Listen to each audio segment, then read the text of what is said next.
But before we zoom straight into the dialogue for the conversation or discussion this afternoon, we would want to pick some few remarks, to give us a sense of what the discussion will be centered on during the dialogue. And so at this moment, I would want you to join me as we welcome His Excellency, Ambassador Professor Hugh Ayi. Let's put our hands together for him.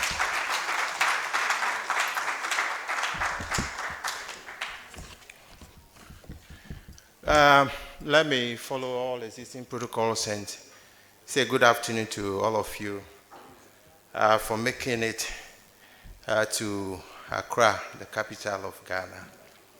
I'm excited to be with you this moment and to share my thought on the Vanuatu Trade Commission.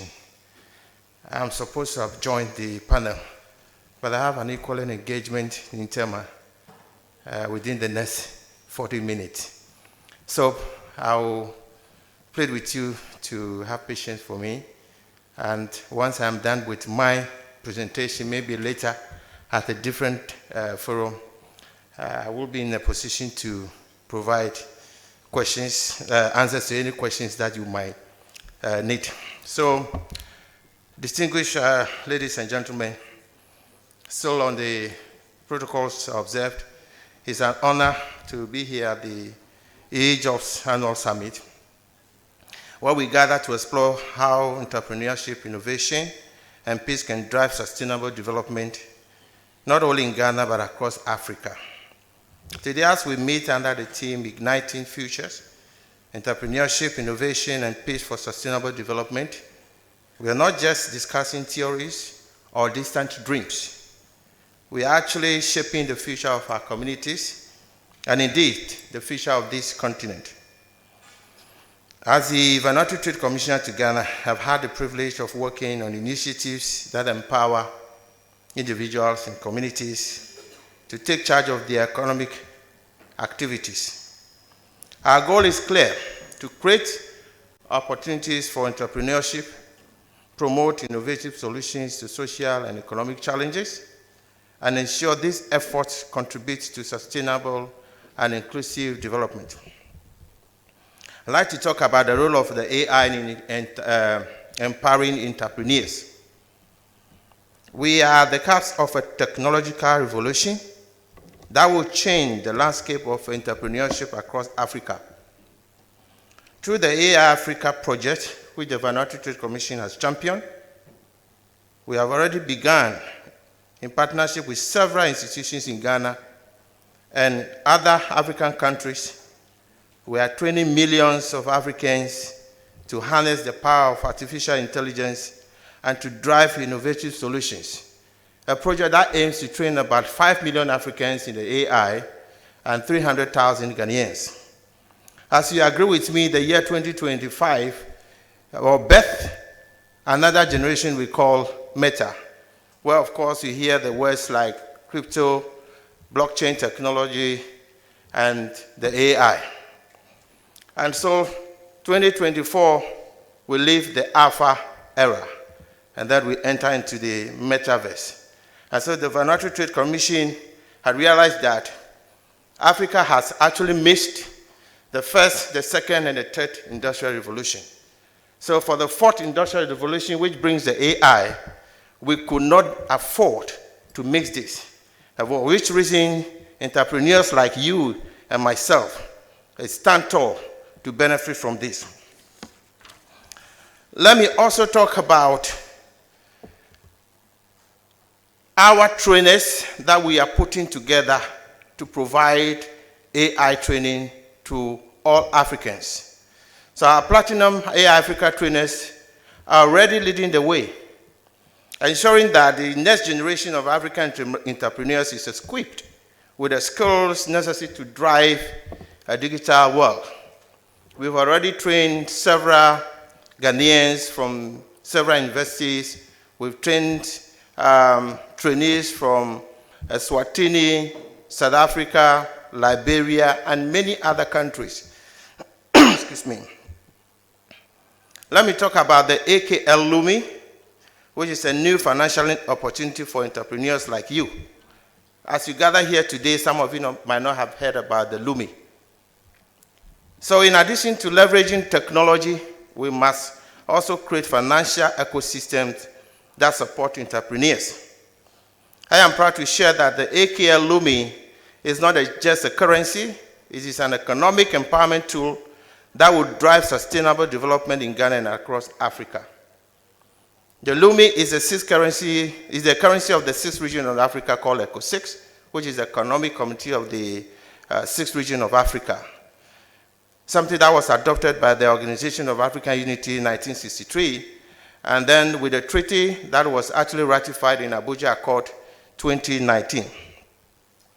The adoption of AKL Lumi by several African nations is already underway, and Ghana is in line to join this innovative financial movement. Through Lumi, entrepreneurs will have access to funding that can turn ideas into thriving businesses. HoneyPay, a licensed fintech platform, was developed by Africans for Africans and those in the diaspora to facilitate seamless transactions in the AKL Lumi. And it's designed to make this currency accessible to everyone, whether for personal, business, or government transactions. So by working with over 170 fiat currencies, HoneyPay ensures that no entrepreneur is left out of this transformative journey.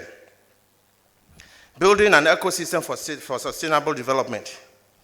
Our mission is to align entrepreneurial initiative with the United Nations Sustainable Development Goals, particularly in areas like poverty reduction, quality education, and decent work. Through our E-Jobs4All projects, we are creating sustainable employment and livelihood opportunity for Ghanaians and Africans. These efforts not only contribute to the economic development of the country, but also ensure that environmental sustainability and social inclusion remain at the core of our initiatives. So we believe that by providing access to Lumi currency through HoneyPay and other platforms, we are breaking down financial barriers and empowering entrepreneurs to launch, scale, and sustain their businesses. This in turn creates jobs, reduces poverty, and promotes inclusive growth. Now, the importance of peace for sustainable development. None of this can be achieved without peace. So as we approach the presidential and parliamentary elections in Ghana, the message of peace must be central to every conversation and engagement that we have, most particularly with the youth. A stable, peaceful environment is the foundation upon which all economic and social progress is built. This summit is a powerful platform to engage political leaders, civil society, and especially the youth in discussions about the importance of a peaceful electoral process. Peace ensures that entrepreneurs can operate in a stable environment, fostering trust in the system and allowing innovation to flourish. I am excited and to encourage all of you here to recognize the power of collaboration. In the past few months, we have had the opportunity of working with the E-Jobs groups, and this summit is a testament to the collective strength we hold when we unite.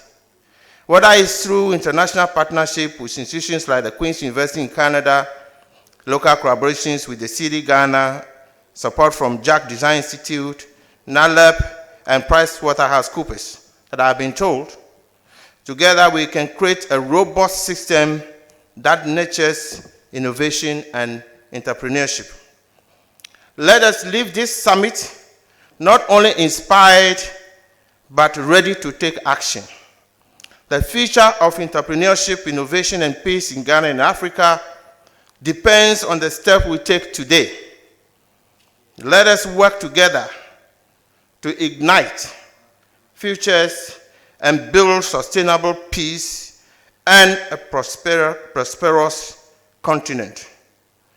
Thank you for giving me your ears. God bless you.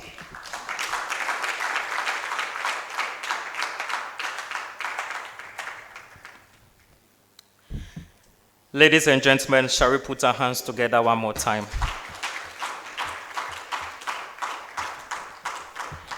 And we just heard from His Excellency Ambassador Professor Hugh Ayi.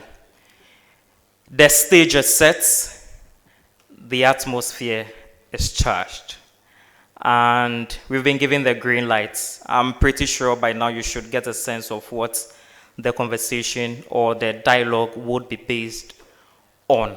And so without further ado, I would invite the panel members to join me here as we zoom straight into action for the discussion. And so first we have His Excellency Ambassador Professor Roberts, and he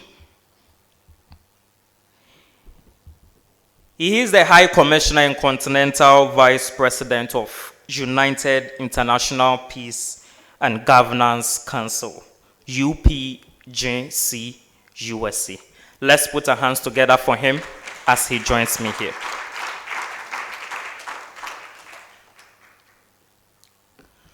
Also, we have the project lead for National Alternative Employment and Livelihood Program.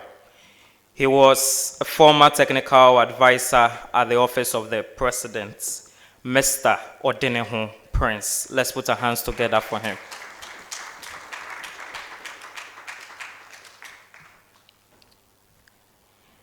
The Dean of Ghana Community Technology University, Professor George Ampong. Let's put our hands together for him. Is it community or communication? Thank you so much.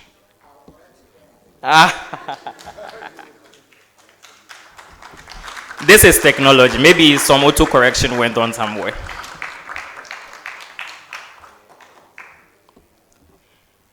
We have the founder of Taft College, Reverend Johnnie Oquaye. Let's put our hands together for him.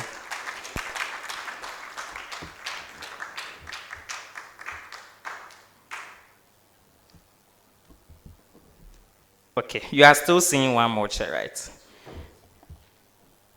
Maybe you would have to take that chair out for the meantime. Yeah.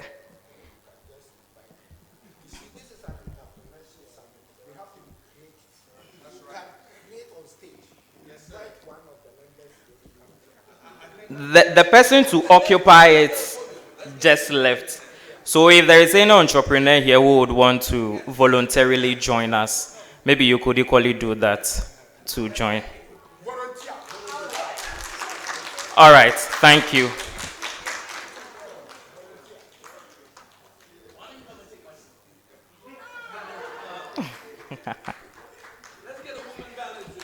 Let's put our hands together for her. Gender balance we always preach about. So at least we have one woman in there. Thank you so much for volunteering. My name is Isaac Otu, by the way. Maybe you could use this. I would use this. All right. Thank you so much. So quickly we are to zoom straight into action, start the discussion. My name is Isaac Otu, as mentioned earlier, and I'm privileged to be your moderator for this equally important session of the Development Summit. So our discussion this afternoon is centered on two things. One, illegal mining. You know, currently as we speak, it is one of the topical issues in town. Wherever at all you find 2 or 3 people gathered, there is something about illegal mining, popularly known as galamsey, here in Ghana. How best can we address this using entrepreneurship? And we know the kind of devastating effect this has caused to our river bodies, forest reserves, among others. So this conversation is very critical in ensuring we find lasting solutions to these problems. There are a lot who have suggested so many things: a total ban of galamsey, deployment of soldiers, shoot and kill. Recently, we heard that too. How best can we solve this? Thank you so much for joining me on the panel for this discussion. Just one minute. Introduce yourself to us.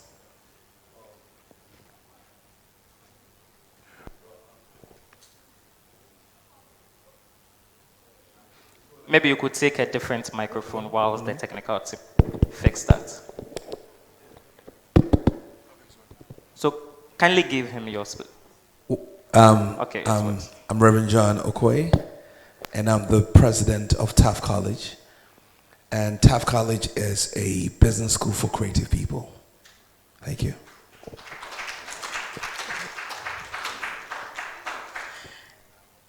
My name is Dora. Sorry. I think settling. My name is Dora. My name is Dora Naana Adotey. I run a business called Adbrand Ventures, which is an e-commerce platform for natural and quality made in Ghana products. I am honored to be on the stage with these big men.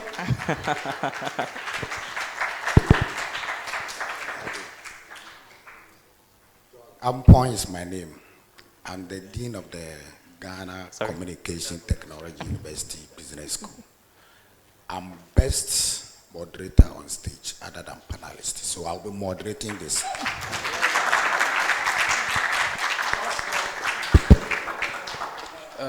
Hello, my name is Prince Odeneho Oppong.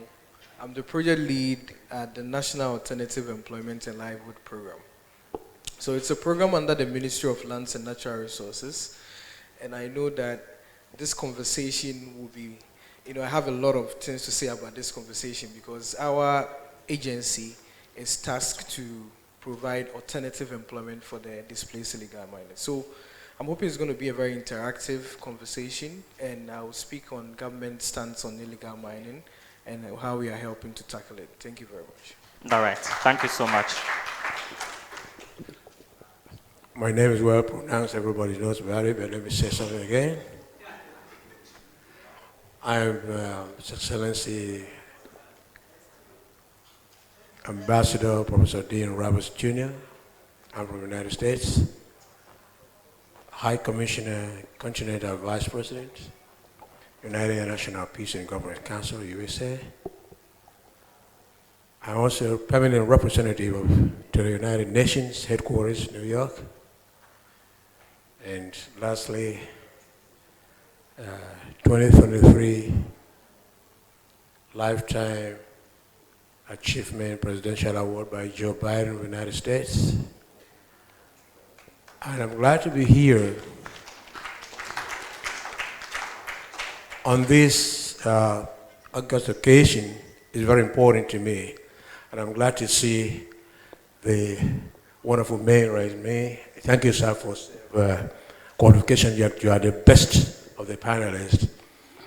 Yeah, he knows why I said that. Even though I haven't seen him yet, it's my first time seeing him.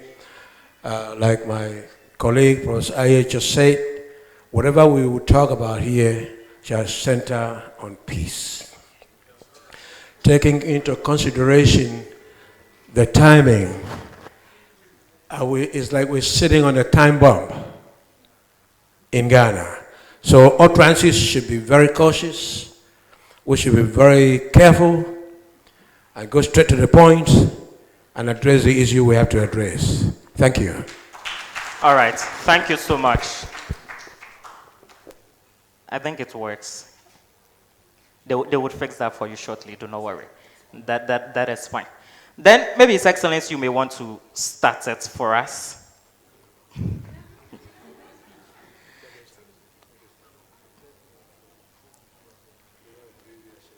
Don't worry. If you wouldn't want to start, I would move on. Odeneho Prince, I think it's your establishment that was created to provide alternatives for persons living within the mining communities, just so they could do away with the galamsey, the illegal mining. Since the creation of your office, how far is too far? Hello? So I'll give a brief background of the program by the government. So we are called the National Alternative Employment and Livelihood Program for illegal miners. And it was constituted by the president 3 years ago. And our main aim is or was to provide alternatives, because we realized that one of the biggest problems in the mining regions is unemployment. Because even if, or that we know that most of these galamseyers or most of this illegal mining going around, have big people, behind it.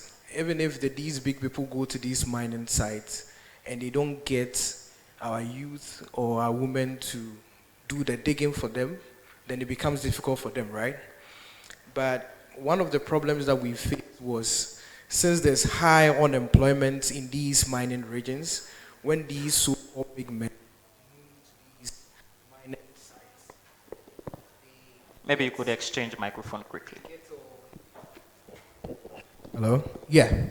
So when they move to these mining sites, they get these, our young men and women to, do the digging for them. Because I don't know if anybody has seen the so-called big man involving or probably digging the gold before.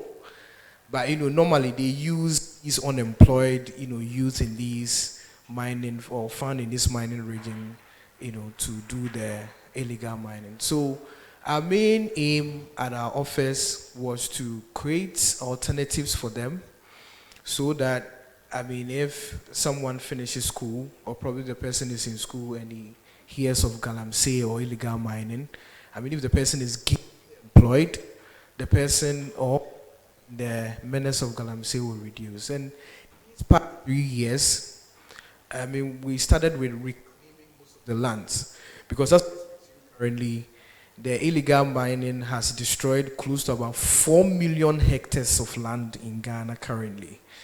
And when I say 4 million, if you are concerned with land size, that would be the land size of Accra times 3. Yeah.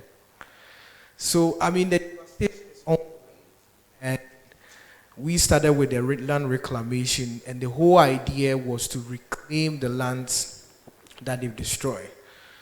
Government have forces in place. That's the military, and a joint force, that's Operation Halt, that's still in progress, and they are clamping down the illegal miners. But we thought it wise that as the military moves to the sites and make sure that they prevent these people from destroying our waters, now will also be responsible for creating the employment and prevent these young people from going to these mining sites. So we started with the land reclamation, and we've been able to reclaim close to about 2,000 hectares, and we employ some of the youth over there to plant economical trees. Currently, as I speak to you, we went to these mining sites and were able to select some young men at these mining sites, and we've trained them on some skills that are in demand in this mining area. Some of the skills include metal fabrication, electronics, electricals, fashion, and leatherworks. I'm sure someone might ask that somebody who is involved in mining already, what is he going to use electricals or those skills for? But I think one fundamental thing that we realize is that they always want to be attached to the mining, anything mining. And realize that most of these mining company around our mining sites require the expertise of these skills. So that's the main reason why we selected some of the youth to train them in these in-demand skills. And what we've done is seed funding from GIZ, and we are providing them with startup kits. So I'm joining it to this entrepreneurship topic. We realize that the only way to attack, or the only way to make sure that this menace is curtailed is to use entrepreneurship. Because with these selected young people that we are training, what we intend to do is, when you are done and you are given a startup kit, you get to employ, other people too as well. So let's say if you're a fashion designer, or let's say we taught you fashion, and we've given you the industrial machine and all the things so you require to start up, you can also in turn employ some other youth in the mining region as well. So I mean, we believe that entrepreneurship is the way to go, because the mining companies cannot employ all of them. I mean, all of the people who are unemployed in this region. So we are using entrepreneurship as a way to also help and, curtail the illegal mining. Okay. Are you able to share with us any of these areas where you've been able to give skills training to So the currently, residents? we did a pilot at Obuasi, and hopefully we'll move from Obuasi to Takwa, and we have a roadmap from Takwa. We also go to some of the mining regions in Eastern. So any statistics from Obuasi? So as I speak to you right now, the training has ended, and in November we will give them the startup kit that we received from GIZ. Okay. I'll come back shortly to you to continue, but let me move on to His Excellency Ambassador Professor Roberts. You may want to share with us how best this could be curtailed in your own idea. Thank you very much. My idea is neutral and straight to the point. You see, first of all, let's adopt the message by the special guest speaker. Use your brain, use your hand, use your mind. I want to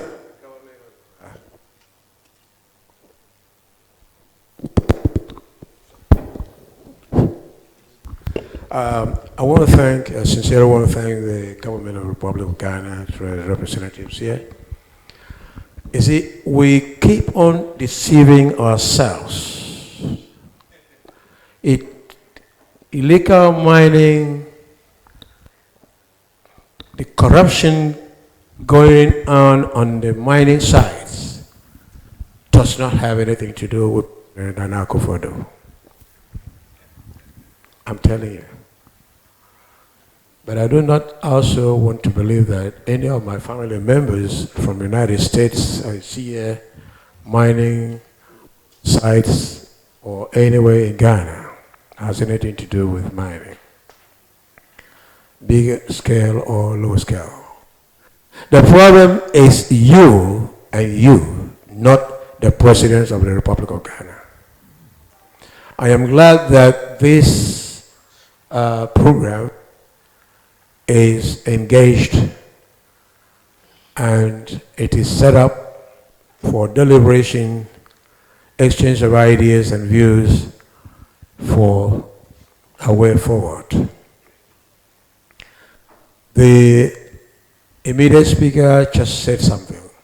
They have done a pilot training or something. That means they are developing something. You see, it is not a one-day business. Like I say, whatever we discuss here, we should have it at the back of our minds. The critical moment of this year and the country. We talk about peace, but let's address the issues of solving or way out to solving the problem without having to appoint any accusing fingers to anybody. The youth have a lot of role to play. Like the last speaker, or the immediate speaker said, it is not a big man business, but it's a big man business. It is not a big man business because if you should allow yourself to be compelled to digging on the ground like a rat, go ahead. A big man is driving his very good, living his comfortable life, he's traveling around the world and sending you into the holes to drill a hole like a rat. When you have your brain, you have your hands to do a better thing. And you have forgotten about the water body on the lands of Ghana you destroy. the economic destruction that you caused. Like I say, the President of the Republic, past and present, are not going to regret. It is you who will regret. They have finished their tenures. They are the fathers of the nation. They are elder statesmen. But they're looking up to you. Use your brain and use your hands. You've gone to universities, teacher education, and what have you. You are trained to do something. If you happen to be in a university, you have your first degree, it means the doors are open for you to train yourself and know what to do. Do not depend on government 24 or 100%. Government will help you. He is representing government. He's representing your interest. Mind you, my children are from Ghana. They are not here, but they are from Ghana. And they might decide to come back to do something, but I will not allow my children to come and join you to dig the ground and drill the hole like a rat. I would appreciate if my children will come back, if at all they need to come down here and do something more reasonable, contribute to the economic growth of this country. Galaxy you're talking about is not a new thing to the best of my knowledge.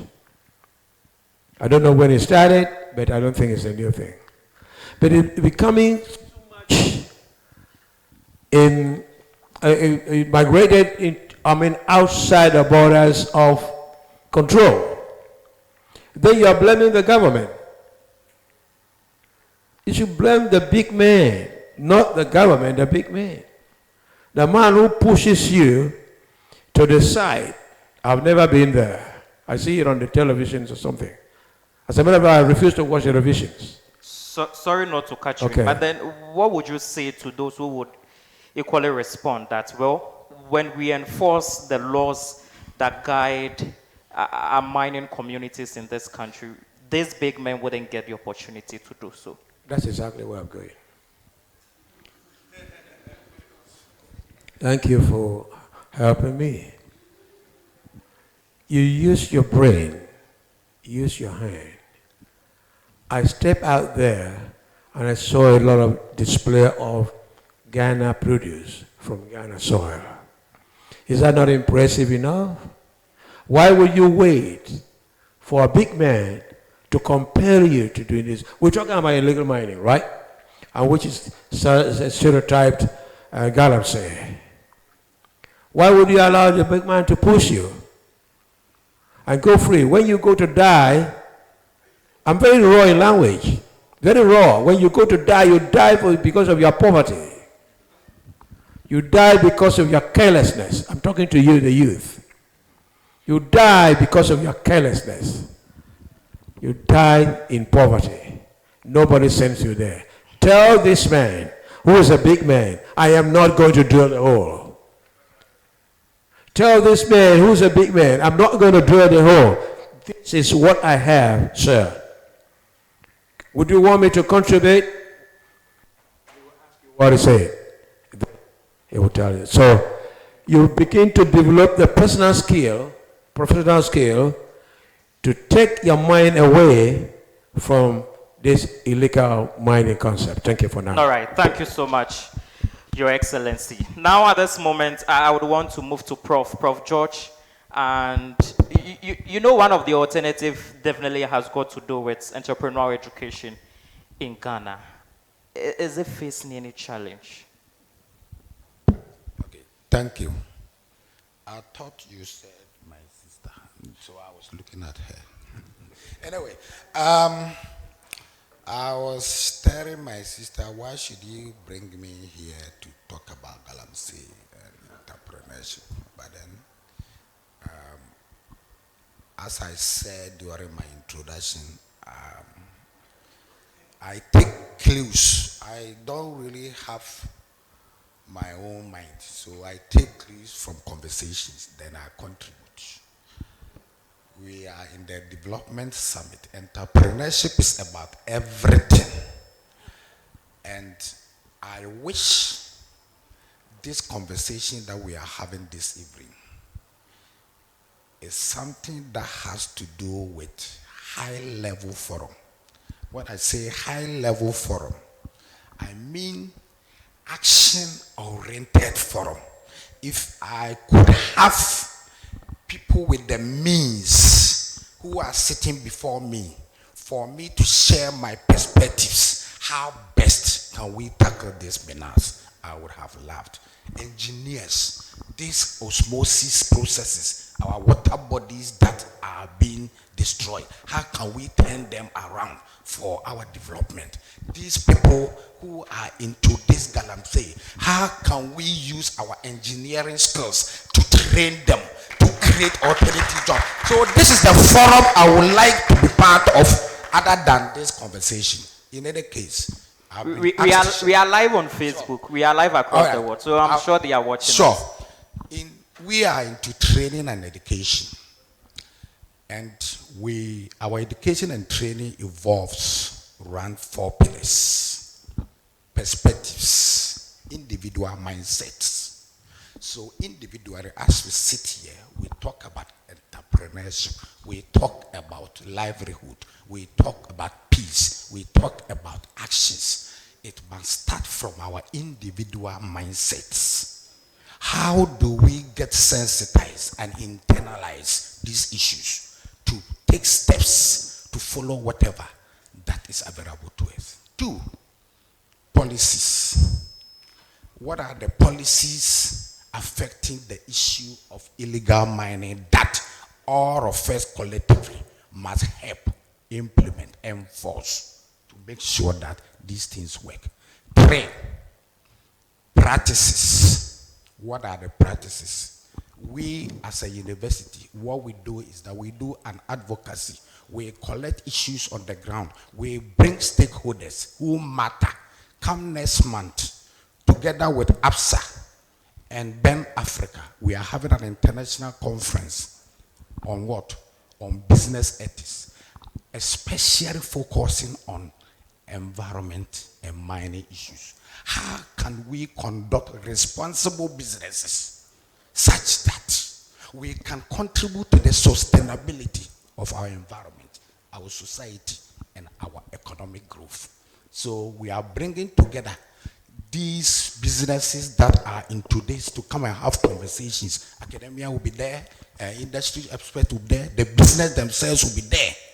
And we are expecting all of you to also be there to share your perspectives. How can we have responsible businesses, ethical businesses? What is the role of ethical businesses in combating this menace? I'll pause here and I'll be back. Thank you.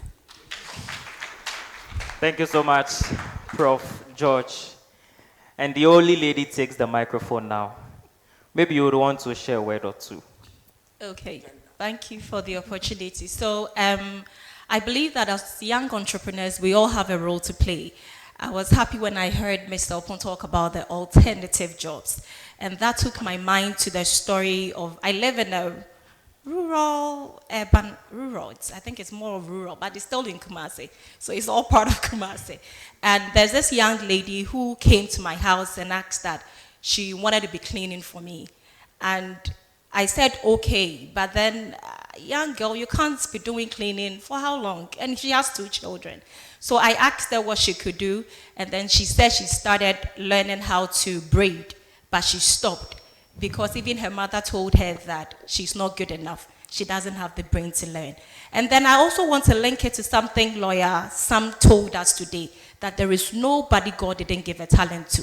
I believe that if we are able to help these people in the communities in our own way, educate them, starting from what Prof said, change their mindsets, let them believe that the talents they have, they can turn it into something that can bring them money.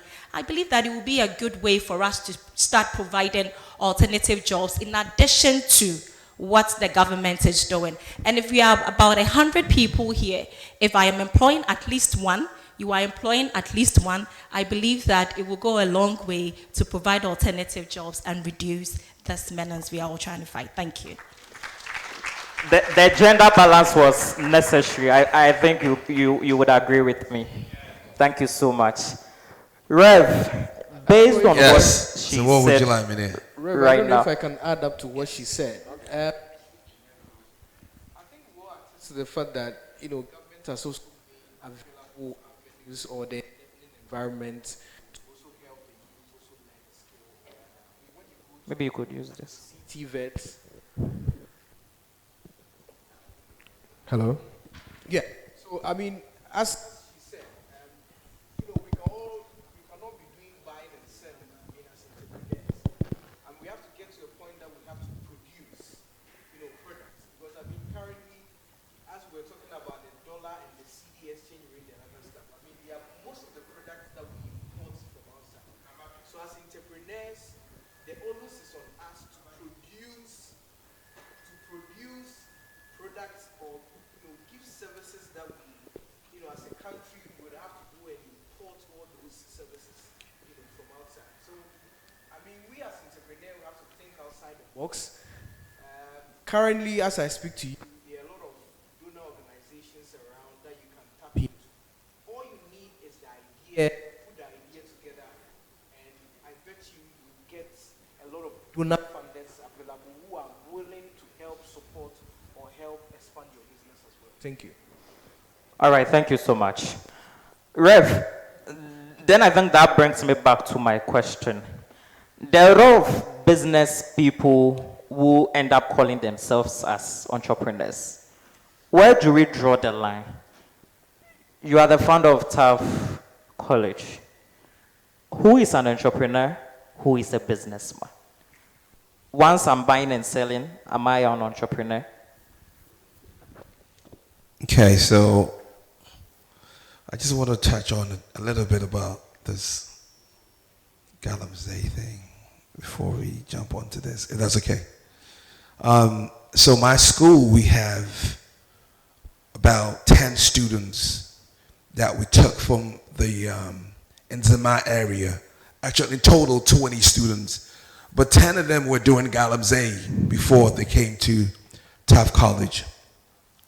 I've had personal interactions with people who have done Galamsey. And I'm telling you, when you are in a dire position, when you are in a predicament, I'm sure most of us are Christians over here. There was one time when Esau went out and he came back home hungry. And then he met his brother and he sold his birthright because he was hungry. And I think that is what is happening now in our times. Because the people who are doing Galamsey are hungry and they are ready to sell out something so they can feed a temporary need. So they fix a temporary problem with a permanent, or the other way, they fix it with a temporary solution. I think, again, I understand where you're going. Don't do this and don't do that and don't do this.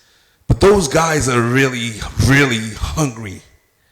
All right, so the first things first is, before we judge anyone who has been given an alternative by a person to give them money at the end of the month, right? I'm sure if you were in their predicament and you haven't eaten for 2 days, and someone says, I'm going to give you 1,000 Ghana to do some work for me, and you can give some of the money to your mother and your sister to go to school, I'm sure you would sacrifice yourself to do that.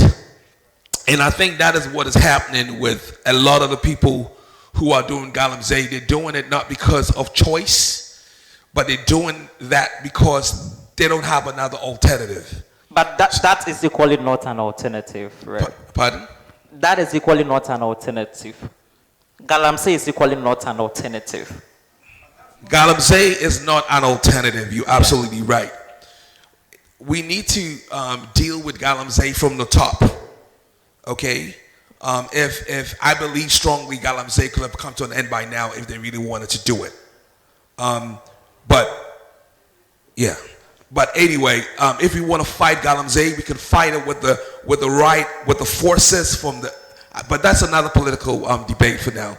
But I believe strongly that we need to be able to help our youth. To start off with, it all starts off with a mindset. My personal philosophy is changing, perspectives with a better alternative. So I can't come to you and tell you to stop Galamsey when that's what puts food on my table. What do I do afterwards when I stop Galamsey? That is why Taft College is here. Okay? So we took 20 students, fashion design. All right? We paid, we partnered with a fund, ATB Foundation. Thank you very much for all the help you gave us. And we took 20 students and we gave them a stipend of 2,000 Ghana every month. Okay? We gave them a free accommodation for a whole year. We teaching them from AI. There's no graphic designer in the Nzima area. We have a student who's going to graduate this year to be the first graphic designer in his whole community. We're teaching people AI. We are teaching people graphic design, fashion design, cosmetology. And by the time they leave here, I got a phone call today. How can we give them seed money to start something? Now, we need to be thinking about the holistic approach of that individual that, of course, I give them some money to, or I give them education. But what do I do with my education? I don't have any money to start a business. Guess what? I'll be back in the rabbit holes again. So this dialogue is, how do we partner with Absa Bank? How do we partner with what you guys are doing? How can we all get together and think about the problem holistically rather than just us getting excited, having a microphone, debate and that sort of thing. So I really think that Galamsey must be nipped in the bud, which should have in the first place, which it shouldn't have got this far. Okay, because when you meet a tree, you can pick it up from its roots when it's a baby. But when it becomes a baobab tree, now you need to chop it up, uproot. It's so difficult to uproot it. But it's not too late. I think that forces and the government must get very, anyway. Okay. Yeah. What do you say to those who would say, well, government is doing enough with the National Alternative Employment and Livelihood Program, the TVETs, the CTVETs, among others, YEA, the National Entrepreneurship Innovation Program, NAELP, and among a lot others. Would you say that is not enough?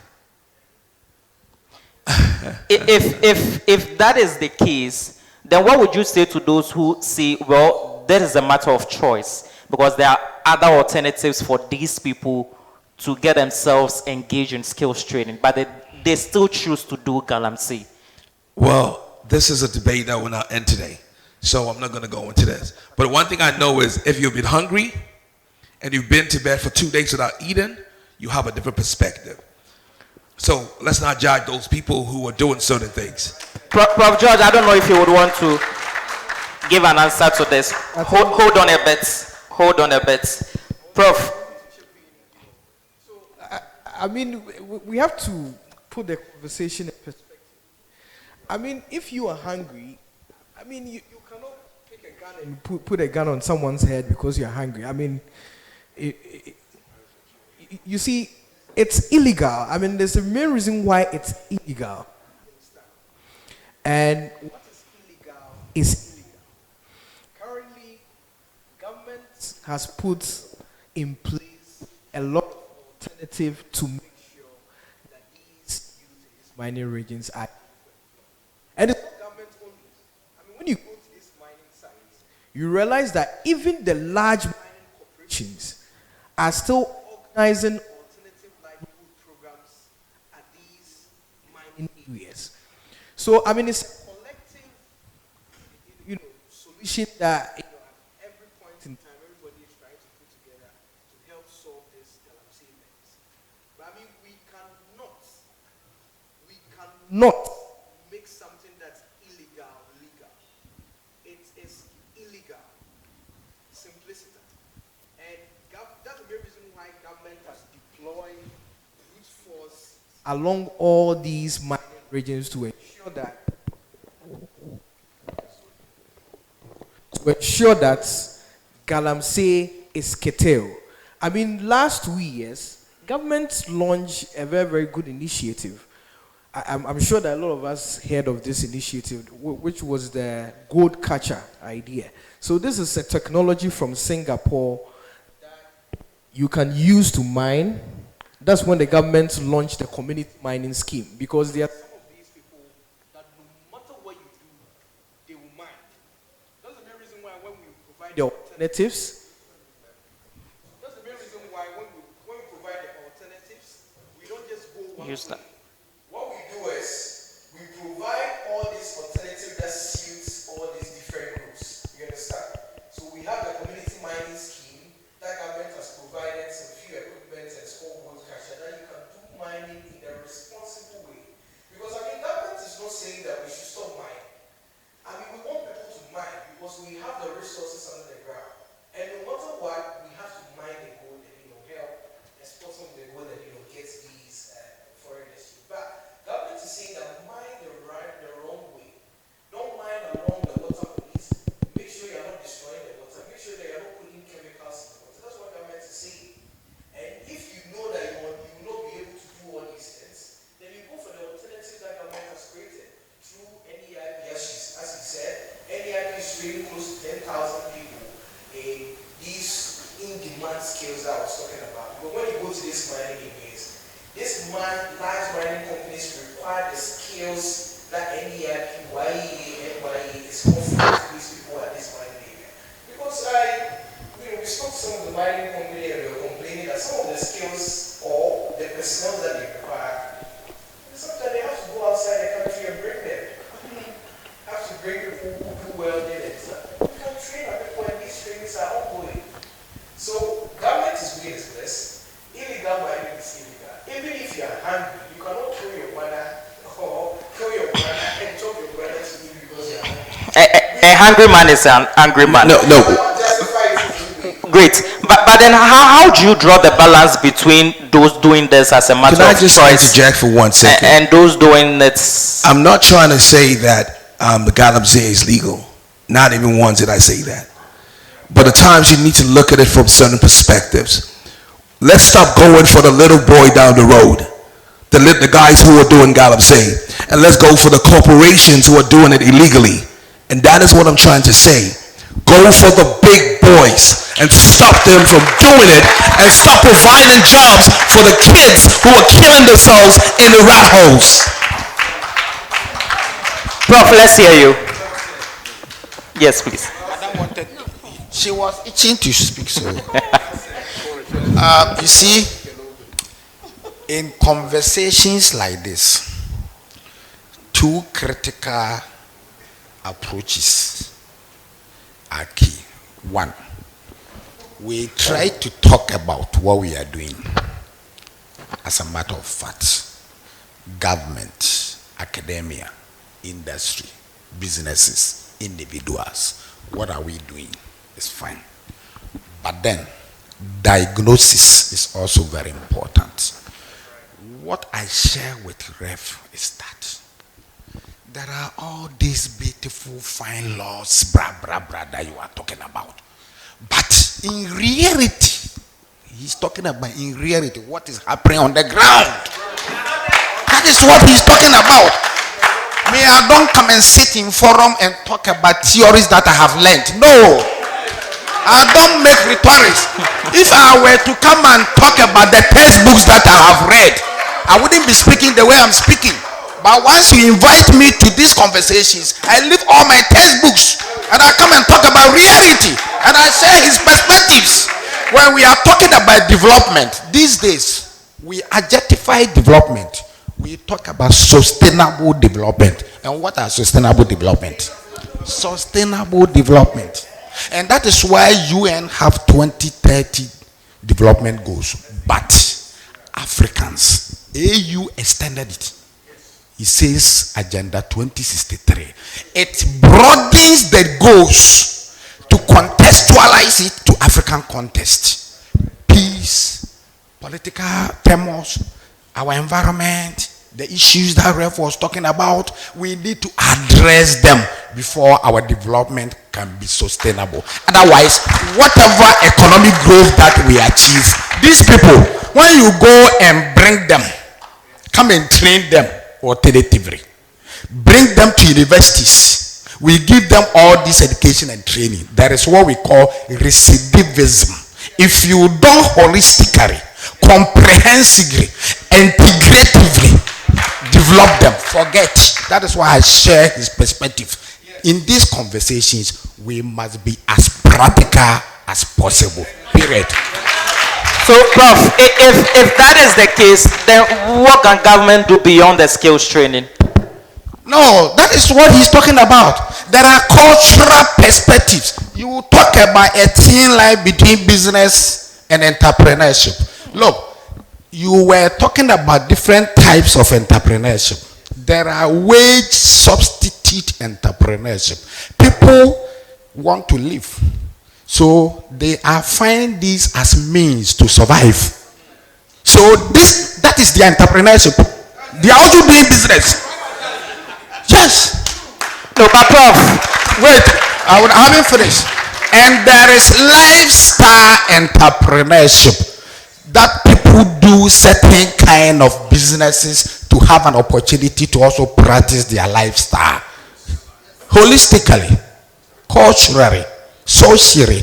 If you don't address them holistically, no matter what, he enjoys doing that. So he's mentioned that it is deep rooted. So in addressing these issues, you don't look, he's working in Obuasi. I'm an entrepreneur myself. I have an organization that I have run for 27 good years. And I'm also working in Obuasi.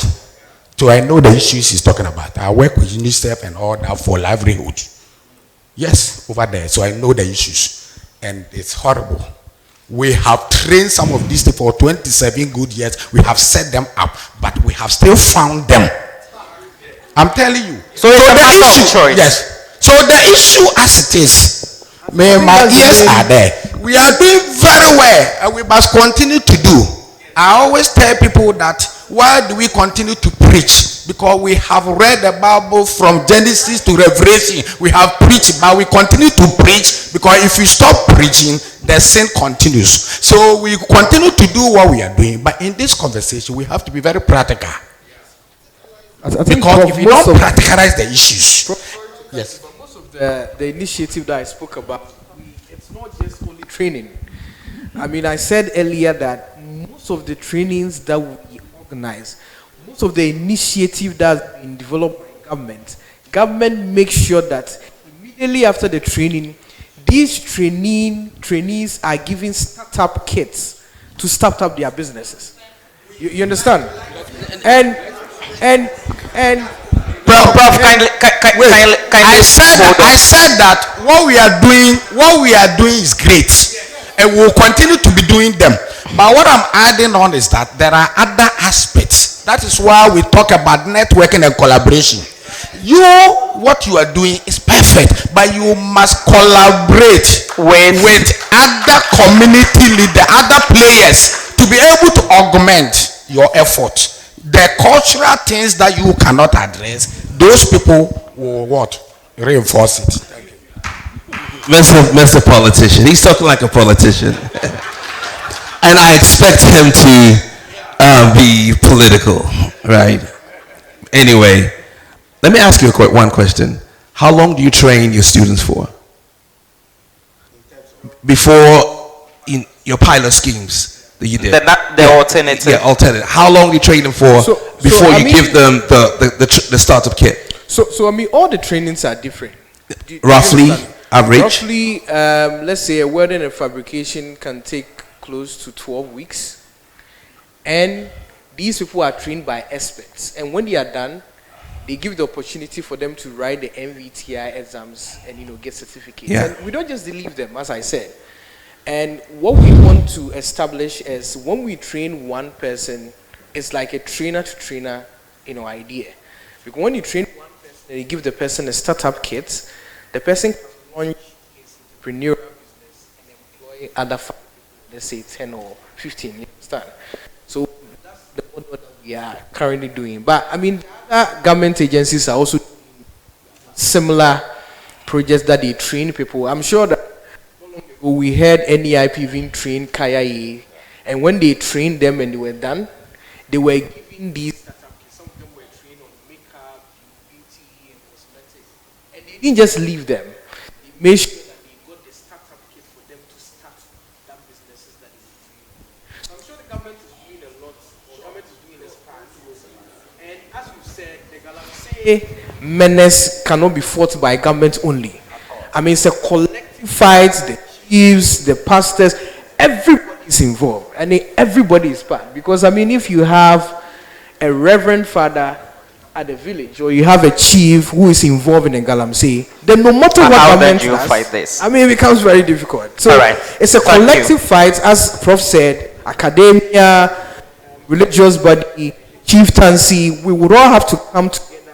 If government is solving the unemployment issue, the religious body can also help with the conscientizing the mind of these people on the menace of Galamsey. And the chief too can insist on the belief system. And at first when you used to go to a river body, you are afraid because you might see some spiritual or something powers and other stuff. The chief will also have to, and the taboos, and because right now you see all these rivers and they are destroying it, and you ask yourself, all the stuff that they taught us about taboos or not going to the river, what is happening? Prince, thank you. Thank you. Your Excellency, I'm sure you've been monitoring and listening to the conversation. So far, how far? Where do you stand? Is the battery? It's been working on this. Maybe you could use the other one. You could take the other one. Yes, something could be done alongside what the government is doing. I have just a pure note here. You can control a couple of these by the implementation or implementing environmental regulation and land reclamation. By so doing is the pilot training. Through the pilot training, the government is trying to initiate for adaptation into practicals. That could help, not relying on what the government is doing alone, but you introduce your concept. It's a composite contribution.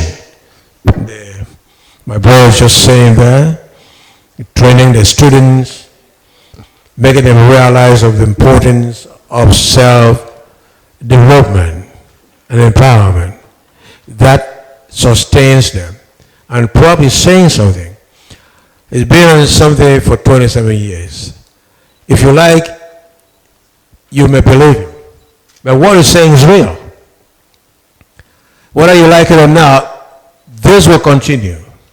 You keep on preaching, and more harm is being done. So you keep on singing the song today and to the years. To do what? To reduce the crime wave. That's what I believe Prof is talking about. You see, that will not stop. The Galamsey staff, which to the real meaning, scientific meaning, something that you start to do and sell. You want to sell something that you produce. So this is in the area of entrepreneurship. Because you're self-developing something. You may pick a gram of gold somewhere. That's entrepreneurship. You want to sell to somebody.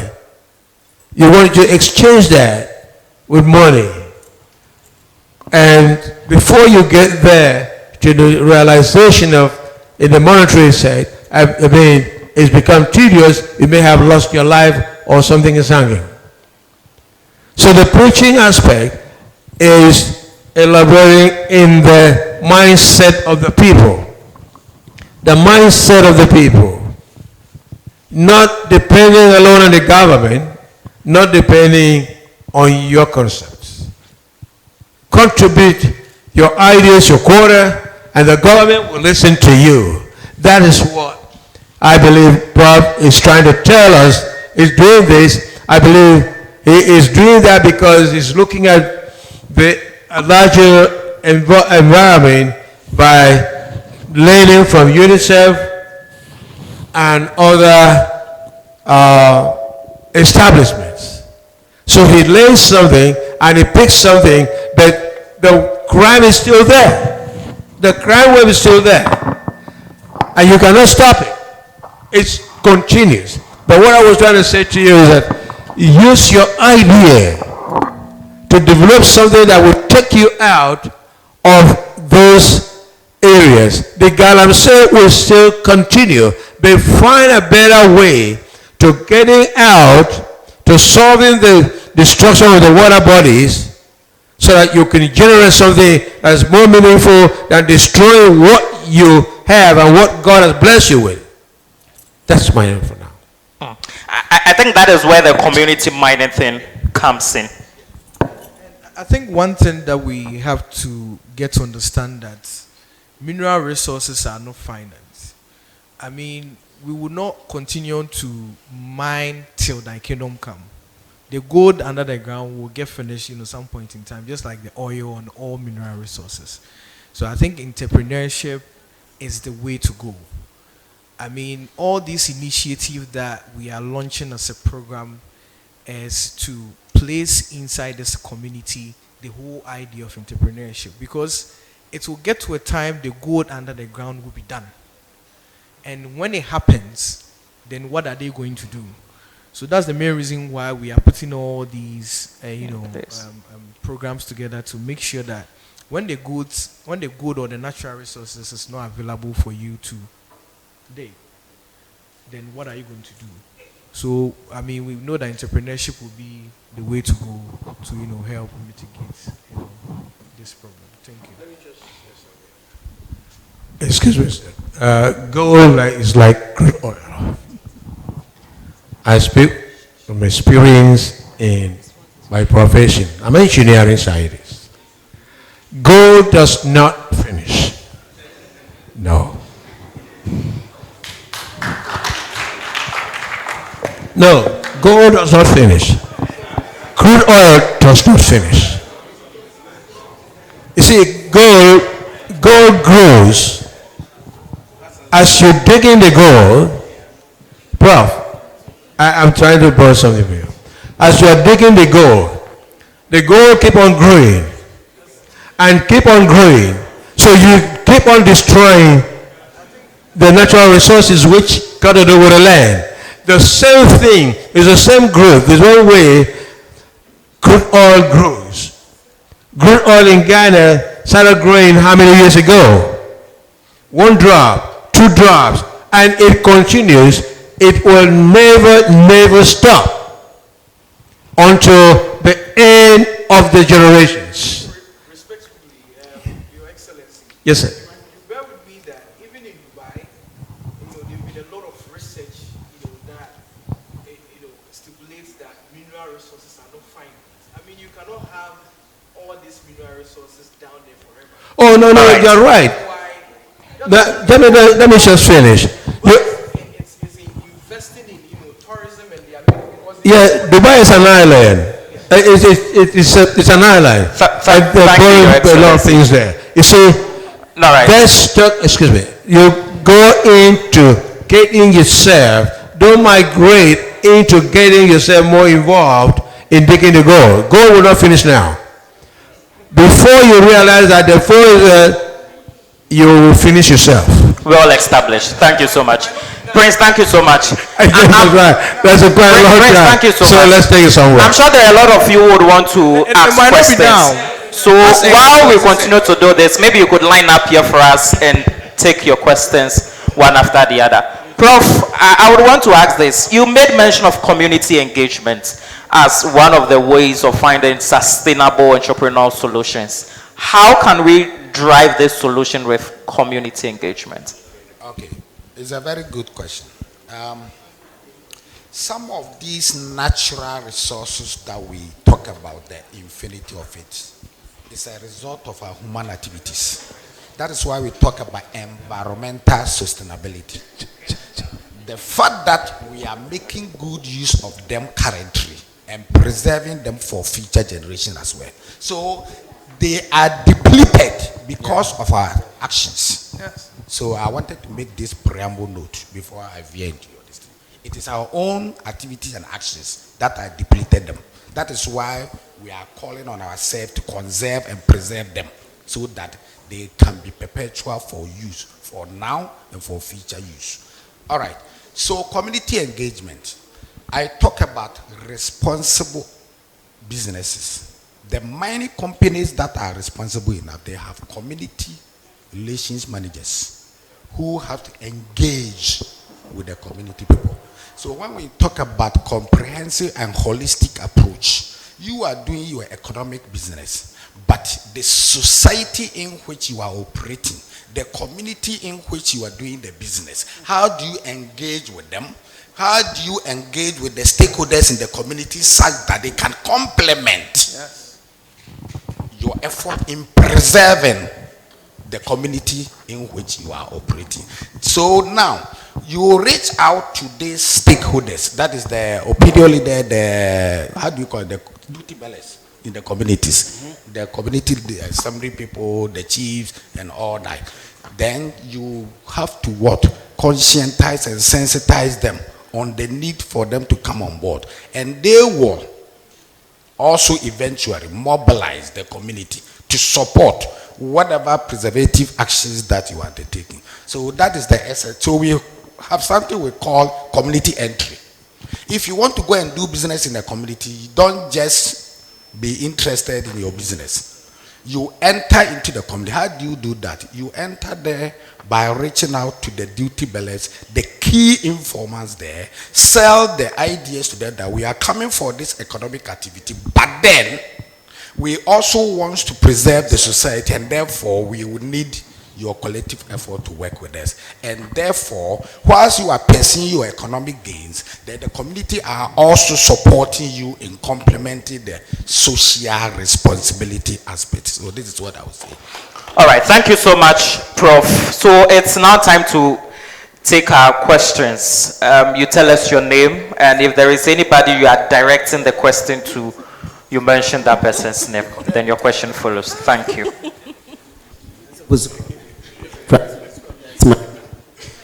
Maybe you may use this. It's like they meet the press. Why have you lined up? Francis Fuskobia is my name. I am a business owner, a climate change advocate, and many other. My question goes to Odeneho. You spoke about the alternative. I want to ask, from the private sector, if somebody also has an alternative way that can employ a number of youth, will you support it? I have as a climate change advocate, I had an agro-forestry business that can employ thousands of youth. We are going to plant coconuts. Is that, in that sense, will you support?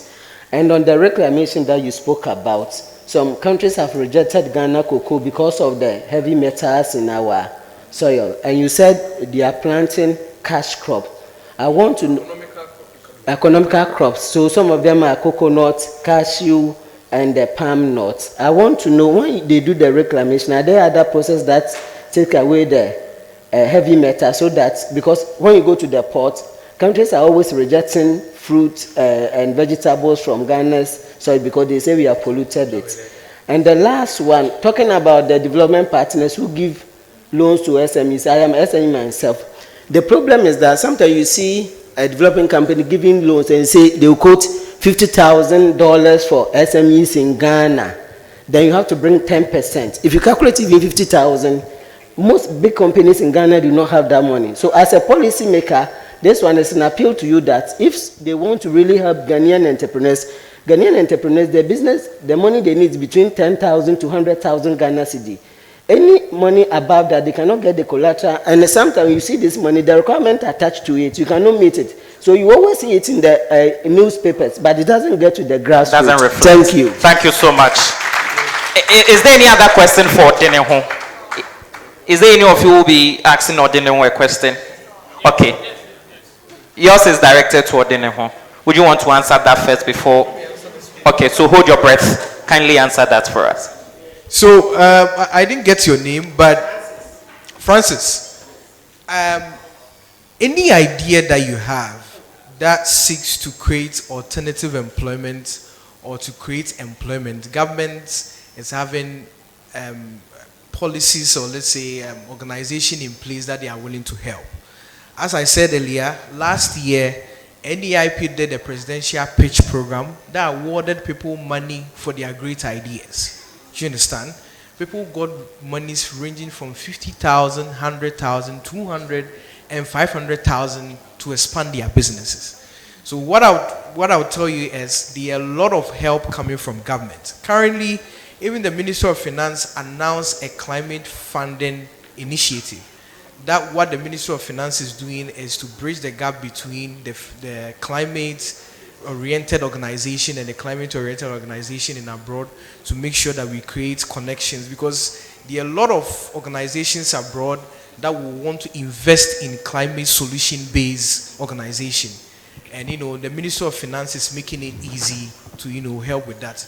I mean, in regards to carbon credit and all the all the climate solution programs. So, I mean, if you get to read more about government or you get to see all these things government do, you can tap into it and also help support your business as well. Regards to land reclamation, I mean, when we started with the land reclamation, we made sure that we contracted CSIR to also check the toxicity of the soil and check if there are heavy presence of heavy metals, and we did all this process before we started planting of all these trees that I'm talking about. So most of these economical trees that we are planting, this year, Green Ghana Day, most of the seedlings were coming from the lands that we reclaimed, the trees that we've planted on these reclaimed lands. So most of these plants are safe, and the CSR have checked the soil before we started with the planting. In regards to the donor funding, I mean, some of them have cumbersome process in applying. Some of them, they ask so many questions and other stuff. But there are some of these donor organizations too that they have, somewhat an easy application. Let me use the word flexible, because I don't want to use easy. Because I mean, a donor organization is giving you money to invest in your business. And what you've only done is to tell him that I'm going to use this money for so and so A, B, and C. So you would have to go through the mail. You would have to prove beyond reasonable doubt that if you are given this 100,000 euros, you are going to use that money to do what you said you would do. So that's the main reason why these donor organizations, their processes are cumbersome. But I bet you that some of these donor organizations also have flexible application. I'm sure if you look around, I can recommend GIZ to you as well, because they've been doing a lot of programming and they've been awarding Ghanaian businesses. It's not like it hasn't happened before. I've seen Ghanaian businesses get donor funding for 100,000 euros, 500,000 euros, and they went through the same process that you're talking about. So, and some of them does not even require counterpart funding. As you were saying, that some of them requires that you put money before they give you money. Some of them are willing to give you money to start if you have those brilliant ideas. So I will entreat you to also explore around and make sure that you are looking for some flexible application process around these donor funding. Thank you very much. May I say something? All right, thank you so much. Right. Quick one. Okay, thank you, Rafe. So in addition to what Honorable said, GIZ has something we call the We Do Grants. So We Do Grants provides for people who want to implement the SGD goals in their business, and I think they give up to 80,000 euros, right? And they also have the We Do Original grants, and some of these things you wouldn't know them if you are not in a community. And so as entrepreneurs, I want to urge you to be connected to a hub. I was explaining to my sisters earlier that hubs are supposed to assist entrepreneurs. I didn't know until a year ago. So if you don't know, now you know about it. You walk to them, you talk to them, you connect with them, you follow them, so that when some of these opportunities come, you can even go to them and tell them, I have seen this grant application, I don't know how to put my documents together, and the hubs will be there to assist you. So please get connected. You can't walk on this journey as a sole person. Thank you. The signal is strong. Get connected. Thank you. Okay. So my question is that your name, please. Michael. Michael. Yes. So as somebody who represents the government here, I want to ask you, why don't we use design thinking approach to solve this problem? Why am I saying that? Because the whole process of this galamsey also takes process, right? So we import this galamsey equipment, chemicals and all that. So why don't government intercept some of this equipment on the way? Once it gets its way into the communities that the mining goes on, you can't do anything about it. Then you see government going around with soldiers burning equipment and all that. The next day, they are there again. So in my opinion, I think that the government needs to intercept some of the processes, because it's a whole process. Funding, Chinese involvement, chemicals, mercury and all those things, they come from our port. So can we say that we are not aware of those chemicals coming in? Can we say that we are not aware of the equipment, heavy machines, heavy duty machines, and all those stuff? We are not aware of them. Why don't we intercept them? So I think that in as much as we are doing all these things, government also has a role to play using design thinking, all the partnership, all those Chinese involvement and all those kind of things need to be intercepted along the way. And I think that once we do that, we'll be able to find a solution to it. Thank you. Initially it looked like a question, but later on as a thought you are sharing. I think Michael, that's a brilliant question. Myself, a comment. Myself, I was asking the same question, but I realized that, you see, most of the equipment that's used at the galamsey site are not equipment solely for galamsey. Do you understand? So if I import an excavator, excavators are used in constructing roads. You understand? Dozers and all these heavy equipment can be used for other civil construction works. And some of the chemicals too can also be used for other things. There are some of the chemicals that they use for fertilizer. There are some of the chemicals that they use for other industrial purposes. So as at the port or the importing stage, it becomes very difficult for you as a government to screen and get to know that this machine will be used for galamsey or not. That's why the fight becomes so complicated, because most of the equipment that can be used for galamsey or used in doing galamsey are used for other civil construction activities. And most of the chemicals too that you see that they use for galamsey, even the chamfans, you see, the chamfans are the mini machines that they use, or they construct, put metals together to do the galamsey. These are just scraps metal that they use to do it. I don't know if you've watched most of the galamsey documentary. For the chamfan, you don't have to import the chamfan.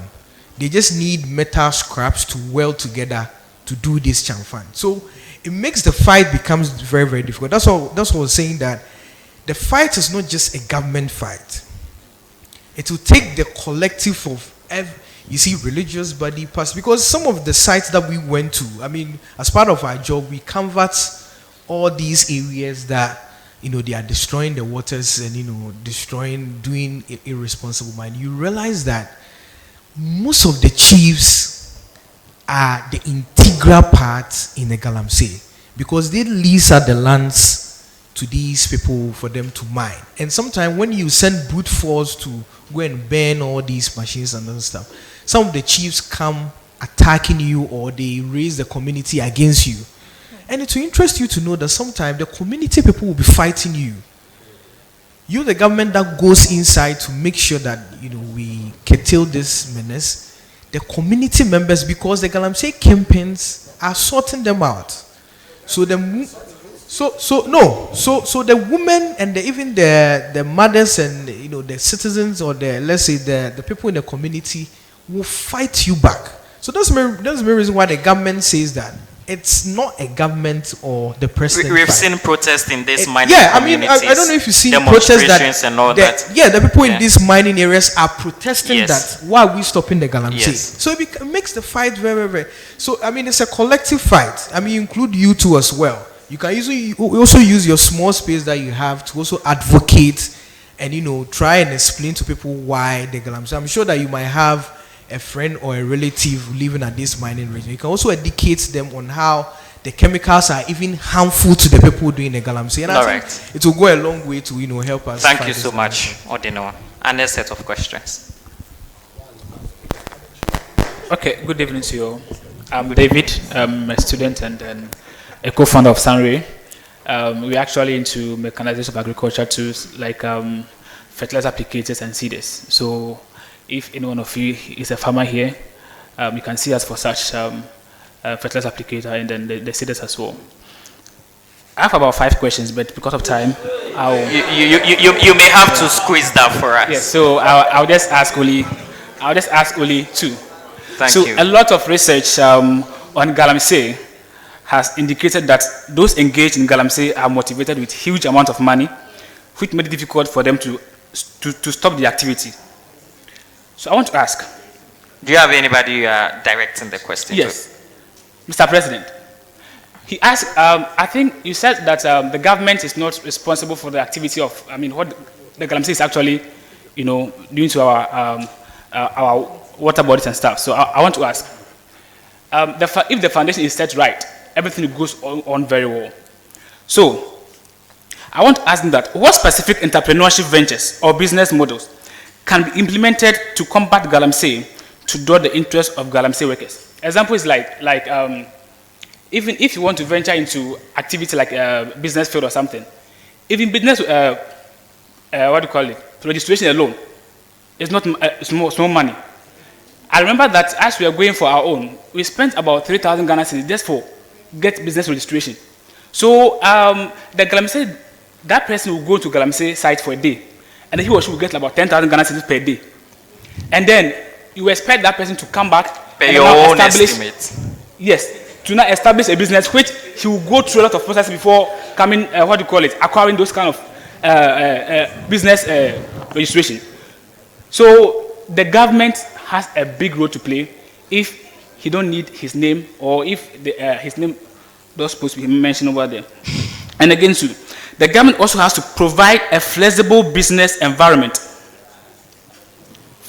Because, as I said, if I'm an entrepreneur and then I want to introduce what we are introducing, like applicator like this, and then we don't have all the avenues that will actually grant us those. Okay, so it's related to the first thing you mentioned. Exactly.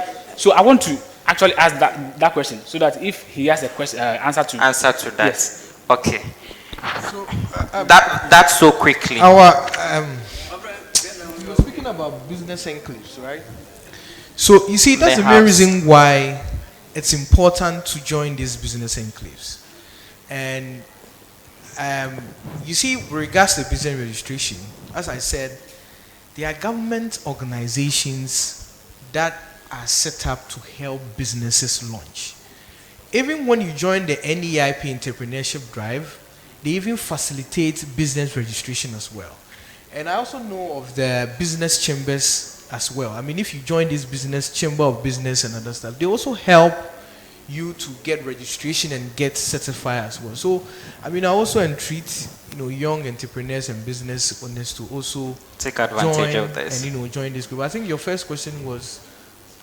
It's the same thing. Yeah. Thank you so much. I think you were asking that there are some people. There's some people who are earning a lot of money. And that was the galamsey thing he mentioned. Yeah. Someone will go to a galamsey site and get, per his estimate, 10,000 Ghana cedis a day. Wouldn't the person find that lucrative enough to always go there? So, you remember earlier that I said that most of the alternatives that we are providing is not just farming fashion, welding, and other stuff. That's why we have the community mining program. There are some people, no matter what you do, they cannot leave mining. That means why we have options for everybody.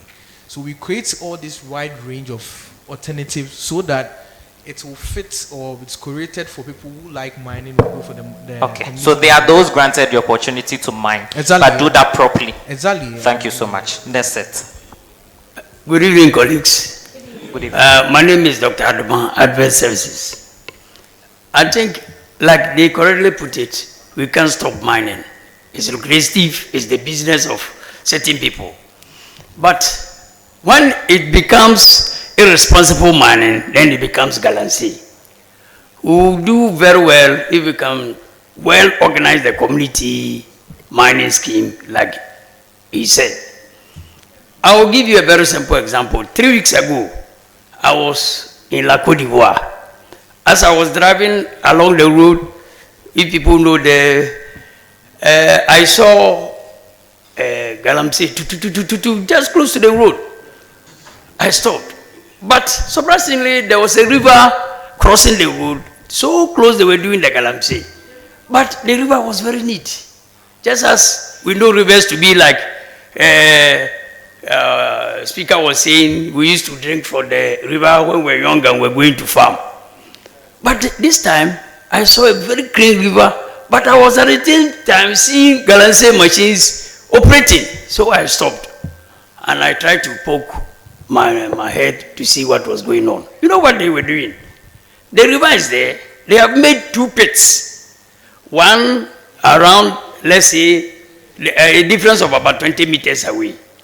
And they pump the water from the river into these pits. From the pit A, they pump the water from pit A to wash the gold using the champagne into pit B.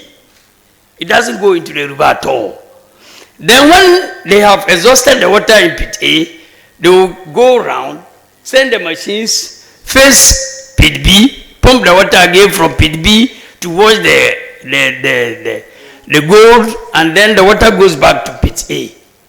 The only difference I saw was that I've been passing the road, I've been using it very much.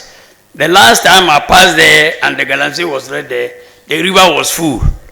This time around, because they were pumping it, the river had gone down drastically. But in any case, it was very good to use. They were not polluting the water. I think the government source and all of us, this is what we have to teach our people. They don't have to put the champagne on the river. Some of them, I mean, the Chinese, they are staying on the river, they are shitting, they are urinating, they are doing everything into the river. And this is the irresponsible mining we are talking about, the galamsey. As long as we find a responsible way not to use the worst water back into the river, I think that would be very perfect. All right, thank you so much. So that was a thought he shared. All right, this will be our last batch for the questioning session. The rest of you may want to ask them after we are done. Thank you. Hello, I'm Prince Ando. So I want to add to one brother of mine, the one with the white Lacoste. So I went to Takrady, and the people over there, they are into galamsey. And most of the individuals, they are in junior high school. Almost, I would say 98%, those who are into galamsey, they are all in junior high school. So such people, when they go to the site, those who are into chamfa, those who do shootings, a day they can get like 1,000 cedis. Like what my brother said, this is a real figure, 1,000 cedis. If they wouldn't get anything, not their 500 cedis. So I want to ask such people, what do they do? Since they are in junior high school and they are getting a day 500 cedis, so such individuals, do you think to Mr. Prince, do you think such people, if you go there to teach them skills, talk to them about skill training, do you think they will be interested in that? All right, thank you, Prince. So this is a real life story. Yes. All right. I mean, as I said, as part of the job that we do, we visit these sites, and most of the skills that I spoke to you about, we've done community engagement. We've involved the chiefs and the citizens in some of the communities before we embark on all these skills trainings that we offer to them. Sometimes we even see people who are even younger. I mean, people who are even younger than GHS people and other stuff. That's why I said that it's a collective fight. And what's illegal is illegal. That's number one.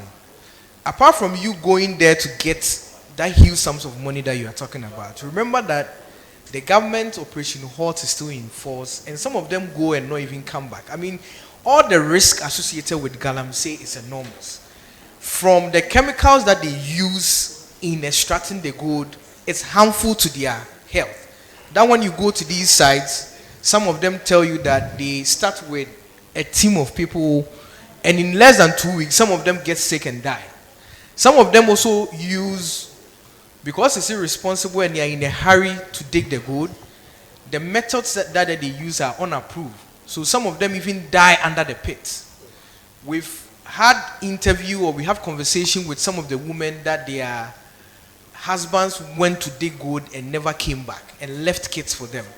So apart from the mining or the irresponsible mining or illegal mining being risky and it being illegal, that the forces are in operation, that, I mean, someone was saying that people have made comment that they should even shoot to kill. Shoot and kill. Probably the military might not be shooting to kill, but at the result of the operation, you might hurt yourself, or there might be a banter and you might lose your life. So when we go there, these are the information that we preach, or these are the education, because some of them need mind change, as Professor was saying, because some of them, they might even be using the chemical and they don't even know the harmful effects of those chemicals. All right. So the JHS, I mean, we know that in Ghana, most of the public schools are free.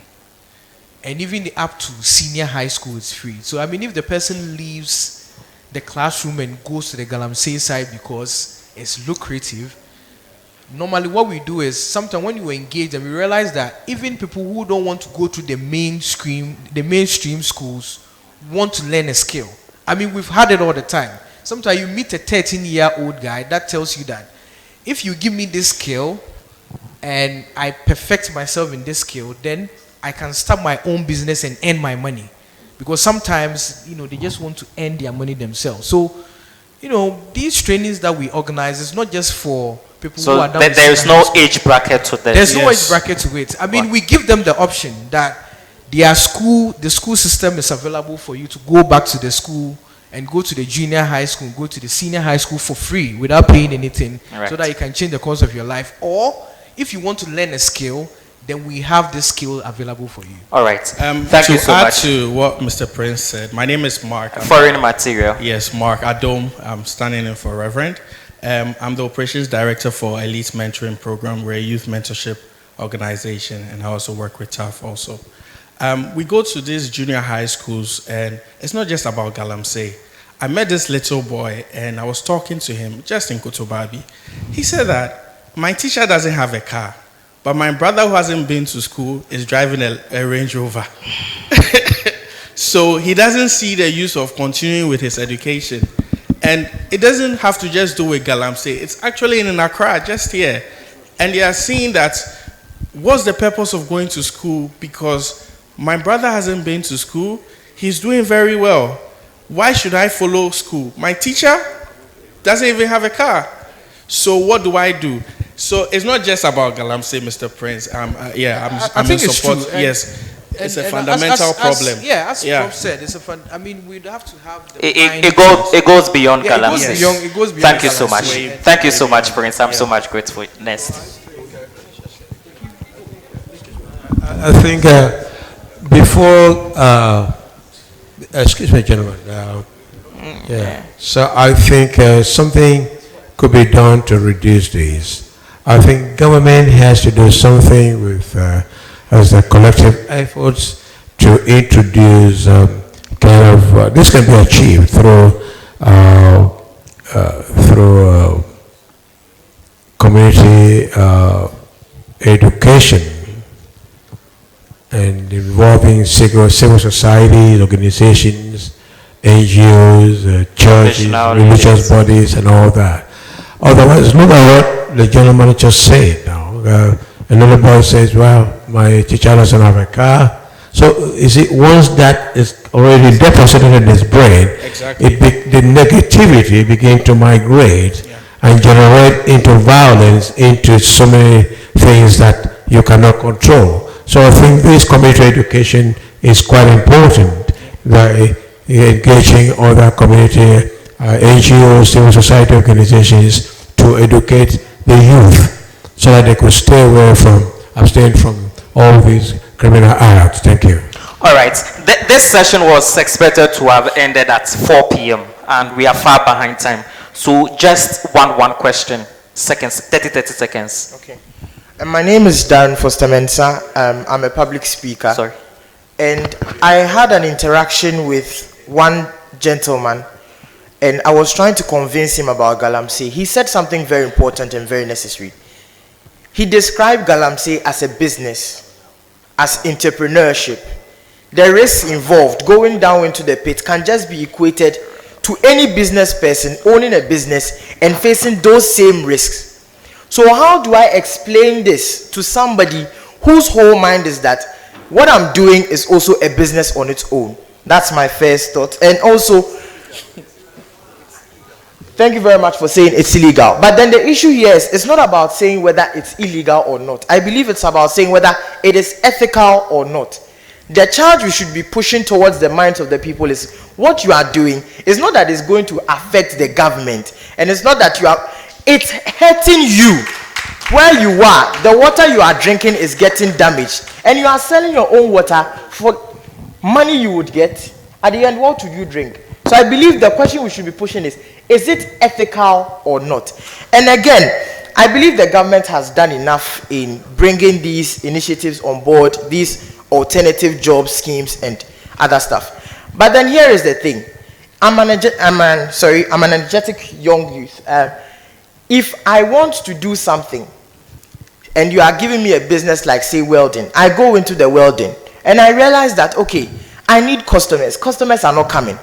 I do beads. Customers are not coming. But when I go to the mining site, all I need to do is take my body there and I'm going to find money at the end of the day. I do not see why I should drift away from that. So I want to ask, apart from all these initiatives to push these jobs into the minds of the people, what exactly is being done about that circular space where people do not get customers and they go back into working the way they used to? Thank you. All right. Next person, please. Okay, my name is Mujahid Shahid, and I study computer science in the university. My question is to Prince Odeneho. It's in addition to what my brother just said over here. He talked about the government initiatives. He mentioned a couple of them about giving 1,000 of people the training. And the thing is, the people involved in the Galamsey are not you and I sitting here. These are people in the rural areas. And the people in the rural areas, they know nothing about these initiatives. My village, where I come from, I'm from the Brown region, a village called Wamfie. We've heard nothing about this. We only hear about these things when we are in the universities, in the colleges, in the big cities. So how do we get these things? And the next thing is, how effective are these initiatives? We give these people the grants after the training. What guarantee do we have that after the training, they will not come back? They will spend the money and come back and do another training, and they'll go out there, spend the money, and come back. So what do we do to stop this? Why don't we find a solution in such a way that when we grant the people the money or the equipment, they are going to efficiently use it? Thank you. But is that equally not a solution, providing alternative skills training to these people? Is that not an alternative?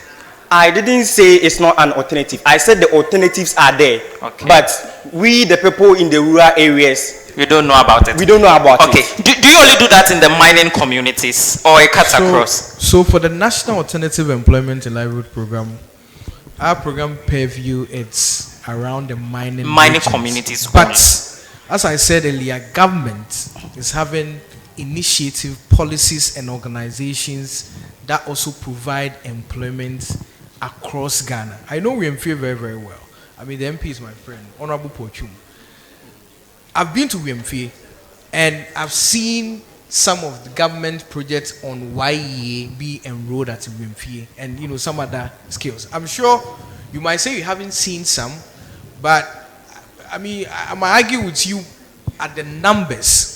But if you say it's totally not, then, you know, it becomes you a disagree. problem. Thank you so much. You know, there are some youth in WMFA also getting the opportunity. So maybe he hasn't heard of it. Yeah, I mean, probably, or he was speaking about the numbers. But I mean, he All was right. also talking about one important thing about the people that we train.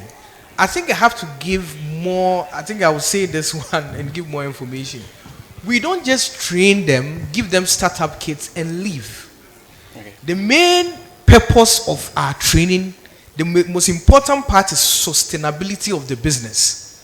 We don't just, I mean, most of the projects that we do are funded by donors. And no donor will give you an amount to the tune of 500,000 euros for you to buy startup kits for people you've trained and leave them and come back to Accra. Monitoring. So we make sure that when we train these people on the scale, we give them the startup kits, we visit them regularly to ask them, and we have a better feedback system to make sure that the business are thriving. I mean, if they require help to also sustain their business, we also do that, because the whole idea is to create employment. So we cannot just train them and come back to Accra. Even with some of the businesses that we set up, we make sure that the people that they said they will create employment for, they've created that. Do you understand? We make sure that they are doing what they said they will do. So it's not that we just create and come back to Accra, but we make sure that the businesses are sustainable. All right. All right, thank you. Thank you so much. Within the Kingsley Shen from Ghana Telecom University. Okay. Okay. Ocho, some share Galamsey problem solving now. I think so many strategic, very, because it's an inco free a crack call. We go me Galamsey ni page ma, all because of poverty. Me to me catch us say inco for be me rally abanye rally omdate and be or come and yes Ode Fanisanka into the straight to question. Sure, it's Ghana biao 200,000 cedis on account ma me gin this obi abedi campaign ke chia na say that's not true. Now say a comment do that na obeka say ebia a comment do want to mean treat to in so man so say a comment do that obi hu dia nature na say okay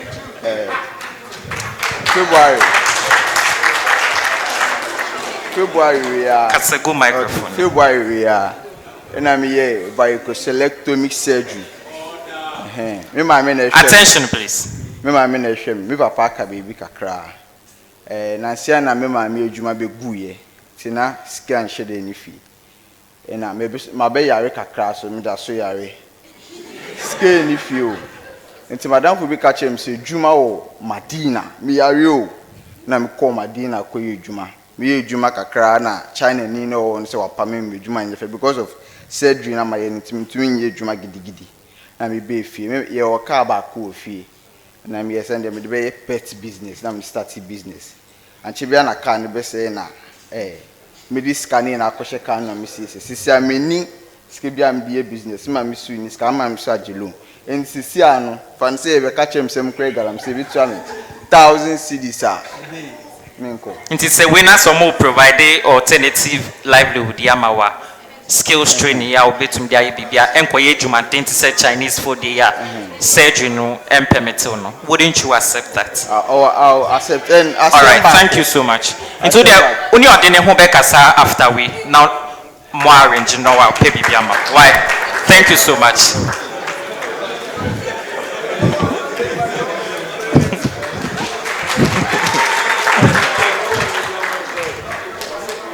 Okay, thank you. Attention, please. Thank you for the opportunity. I'm Michael Naana Texan, CEO of Mineri Agri. We use banana fiber to produce ladies' pad. Mine is not a question, it's a suggestion. When Ray was speaking, he made mention that some lifestyles has led people into galamsey. So it means that no matter what you do for them, either you provide them skills, you give them kits, they will still go. So my suggestions are two. One, I want the government of Ghana to see the water bodies as a security zone. I recently opened my tab and I said, hey, so the galamsey has come to my house. All along I thought it was very far, but it's now serious. So I want the government of Ghana to treat it as a security zone. Water is life. So what do? Let's, as they have employed our men, yes, they are men. Let them take it serious. If you misbehave, shoot and kill, because as you were, oh yes, because no, as you are polluting the water and getting your money, we are rather killing our livers, our kidney and stuff. Yeah, so if you pamper them, they will still do it. So why don't we shoot and kill? Because Ghanaians, most of us, we are afraid of blood. If you make one attempt and they realize that, hey, if I go, I will die, they will stop. And number two, I just also realized that I'm a chief in my hometown, Saltspond. I'll be there and somebody will come with a paper. They said they've given me a concession. The queen mother or the chief doesn't know anything. And the person comes with the paper. It means that they have given the person authority to do what? To mine. And most of the chiefs, when you speak to them, they said, we don't have any power. So I implore the government of Ghana to give them their power. If they can't give all, at least they should apportion some to them. Because I learned Asante recently distilled some chiefs because they were involved of the galamsey. So this is my plea, that they should treat it as a critical issue. If you go and mine in the water, be ready to die. Thank you. All right. Thank you so much. At this moment, we would have to take just the closing remarks and we are out of here. So the foreign material starts. Okay, so I'm not a foreign material. My name is Mark. Yes, I'm the Operations Director for Elite Mentoring Program. To end this whole thing, one of the things that we've been doing and we've realized is that, yes, we can train people and give them skills, but another important conversation that we're not having a lot of is mentorship. Because as entrepreneurs, you know the importance of what a mentor can do for you. He can speak for you and put you in the right rooms. He can tell you that, hey, don't do this, don't sign this contract, because in 10 years it will bite you in the back. So I think in terms of all these things that we are doing to help these things, we could introduce mentorship to help curb these things. Thank you very much. Thank you so much. Okay. And some of these hubs, like I mentioned earlier, provide mentorship and coaching. Please get connected to one. So, and there are jobs. I think, yes, I'm going to explain why. There are jobs. If you are not getting a job and you see an advertisement, it means that they are asking for something you don't have. So go get that thing and come back. Earlier this year, I had the opportunity to start a career in cybersecurity. Of course, it was free for women. So I was part of the 20 women who got selected. And in my mind, I run my business online, so I am going for this cybersecurity course to protect myself and my business. I finished the training so intense. My God, I've never experienced anything like that. So intense. And at the end of the week, they said that we're going to write an exam. I said, no, I didn't want to write an exam. Mine is just to study to protect my business. And then I think the exam costs $199, but it was still free for women. It's nice to be a woman. For women. So I decided that, my husband told me, you have sacrificed 1 week. Just take the exam. Yeah, somebody did the owl. That's nice. And I took the exam. When I finished, I had a call from ISC2 from America. What I'm saying is that there are jobs. If you are not getting it and they are asking for something, be willing to learn. I don't have the site by heart, but I can search for some sites for you where there are remote jobs. You can apply for them and work from the comfort of your home. I know that it is quite hard, and quite frankly, it is hard everywhere. Not only in Ghana. Is it not hard in Canada? It is quite hard. But what I'm saying is that look for the opportunities. Opportunities are not going to look for you. Look for them. I was telling some people how I got to know about the E-Jobs4All. Nobody told me about them. But I was actively searching on Google. Actively. And I landed on it. So please, if you are not getting a job, it means the jobs are asking for something, especially if you're on LinkedIn. And if you're on LinkedIn, if you are not there, get there. If you are not, get there and be active. You can start by following people, commenting, and engaging so that people can get to know you. I got a recommendation to speak at a program last month by somebody I was not expecting. And when I asked the person why she recommended me, she said she had seen some things I do on LinkedIn. Just like that. And they paid me, even though it was in cities. But it's still a good thing. That was the profiles there do scare us. Oh, no. So you don't have to go. If you have a degree, just put it there. But interact with people and connect with people. Right. Of course. And we've come for a program like this. Please, network. Maybe the person who is seated to you will be the gateway to what you need. Yes. Don't go without saying hello to somebody, without asking for somebody's name, without asking what they do. You are sitting to by the next billionaire. Yes. So network so that we can all go together. And lastly, as entrepreneurs, in fact, I wish when I was in school and I was graduating, somebody had told me about entrepreneurship. And so I always say, jokingly, to the graduates who are coming out, that I envy them because you have the opportunity to learn about these things. I didn't. All I knew was graduate, get a first class, get into corporate, and I did, and I was enjoying it until things happened, life happened, and then I decided to branch. So you are opportuned, even more than some of us. You have started early, and when you start early, it is likely that you're going to do better, quicker than some of us who started late. So your entrepreneurial idea, believe in it. It is your idea. If you believe in it, it will work. And lastly, don't be too proud to learn. Okay. Don't.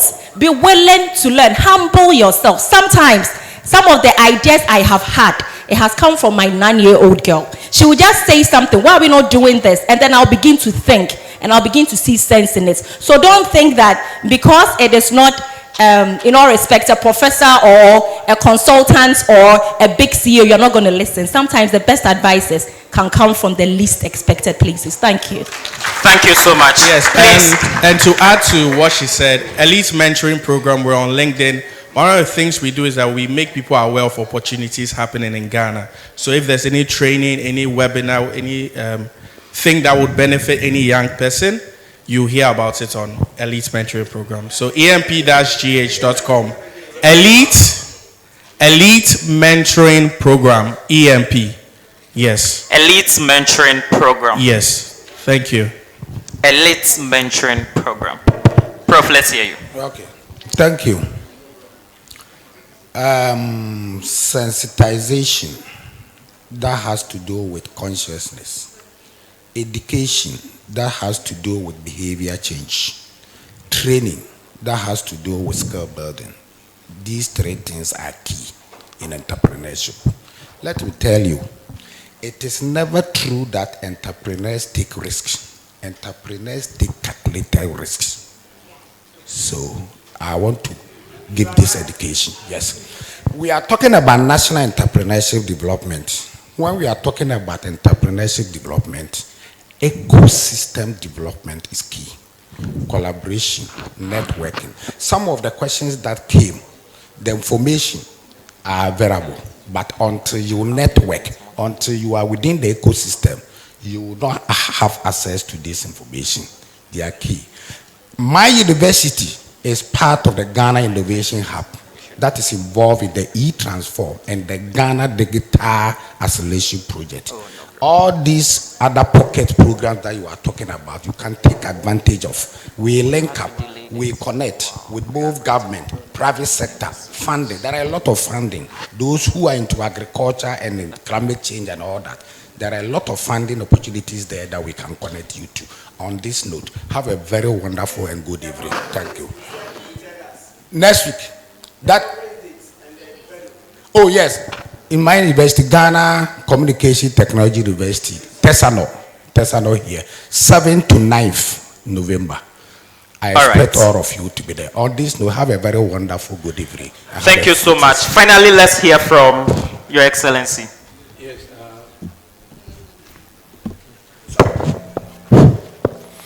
Yes, in summary, all of these could be controlled, could be stemmed, could be brought under very comfortable solution by through a community outreach program, workshops, and having a workshop information sessions conducted like NGOs, civil society organizations, academic institutions. You bring all this together, then the mindset of the innocent boys, like a friend said, my teacher doesn't have a car, and my teachers have this, so I'm going to go into that. Automatically, you're encouraging him to going into illegal activities in life. And before you could know what may happen to him, he is already an armed robber or a drug dealing, or a peddler, or it starts smoking him or something. It's already becoming a problem to the society. So a lot of community trainings in composite forms by bringing in all these institutions and various bodies could help so that the innocent ones would be told of the precise way of life to go. Like my Dora just said, don't be too proud of learning. I saw on the social media that a 60-year woman just graduated from junior high school, a Ghanaian. That was very impressive. He said, don't be too proud of who you are. Learn, listen, probably see, get to him. It's your father, it's your uncle. How do I grow? How do I make a living? And how can I sustain my life to be a better object in the society? Thank you very much. All right, thank you so much. We are grateful. Our distinguished panel members, you may humbly resume your seats now. Thank you so much. We are most grateful. Finally, we are coming to an end of day one, and we will call on our host to share a few words with us in a minute or two, then we are out of here. Please, let's put our hands together for Mr. Kingsley Kweku Prinkre. Good evening once again. The time is far gone, so we'll be closing very soon. Okay, so our session continues tomorrow. And for tomorrow is going to be a training session throughout. So get ready with it. If you have any materials or a laptop or what have you, which you want to use in taking notes, get yourself prepared as you receive your training tomorrow. We are fortunate to have Lady Oquaye with us, who will be taking us through the training session. So from 9:30, this is how tomorrow's activities is going to be. From 9:30 to, from 9 o'clock we start with it, so exactly 8 o'clock. And let me say this, we are going to be time conscious from tomorrow. Today is quite unfortunate, we couldn't start early, but for tomorrow it's not going to be like that. So exactly 8 o'clock, we'll be serving the coffee. So you'll be taking your breakfast by 8. By 9, we are done. We'll be starting tomorrow's session from exactly 9 o'clock. I repeat myself again, we'll be starting tomorrow's session from exactly 9 o'clock. No Ghana one time. So by 10:30, we are through with the first session. 12 o'clock, we are done with the second session. We go for our lunch break, we come back again and continue with the panel session. Tomorrow, panel session also going to be a great a session, and that's going to be between the student and the alumni network. So it's unfortunate ones who will be selected to again be on the stage to delve into their business and for us to learn from them as well. It is not always the case where you should be learning from us. We should also be learning from you. So tomorrow will be the time where you'll be sharing your experiences with us as you have been through the program from February. So that will be all. We expect the auditorium to be full tomorrow. So those who are not able to make it today, we are more than this number. So let's communicate to them so they could all join us, God willing, tomorrow. Okay. For accommodation, I handed it to someone, so I know you have his number. Nana in Cancer is the one taking charge of it. If you haven't received an accommodation yet, the number is I've already posted it on the page. Contact him and he will give you a place to sleep. We did everything possible to get you a nice and affordable accommodation with as low as 35 Ghana cedis. You get a place to sleep. And it's, like I said, affordable, but a nice place. So that was a good deal we had. If you want a top notch, why not? We can take you to Kimpiski and others. Then you pay. So there are a lot of options. Ours is to provide you with these options, then you choose from. So based on, you just have to check your pocket. If you think indeed 35 is what you can afford, you go for it. If 50 is okay for you, if 100 or even 500 or 1,000 or what have you, why not?